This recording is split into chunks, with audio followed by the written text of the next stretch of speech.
शेतकरी संघटनेचा प्रदेशाध्यक्ष शंकर गायकवाड।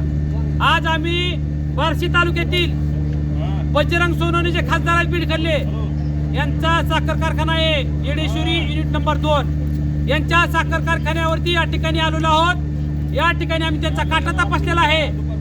आम्ही आता सरकारच्या भरोशावर राहणार नाही।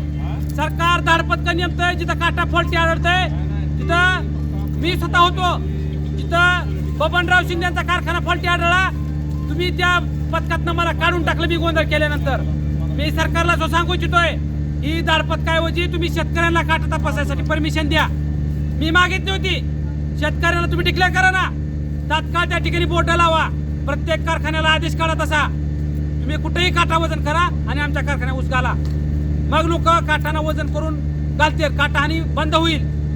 मी या ठिकाणी बजरंग सोनवणे यांना सांगू इच्छितोय तुम्ही विरोधी पक्षाचे खासदार आहेत। इथं बार्शी तालुक्यामध्ये 3000च्या पुढे सगळ्यांनी पहिली उचल डिक्लेअर केली आणि तुम्ही मात्र 2800 रुपये दर देता। बजरंग सोनवणे तुम्ही विरोधी पक्षाचे खासदार आहेत, तिकडं मात्र शेतकऱ्याचा फुल काढल्यासारखं त्या लोकसभेमध्ये बोंबलताय आणि इथं मात्र शेतकऱ्यांना तुम्ही ऊस दर 3000 रुपये बाकीच्या सगळ्या कारखान्याप्रमाणे डिक्लेअर केला नाही। तुमचा एवढाच एक कारखाना आहे ज्यानं या तालुक्यामध्ये ऊस दर डिक्लेअर करायला माघार घेतली आणि 200 रुपये तुम्ही त्या ठिकाणी ऊस दर कमी डिक्लेअर केला।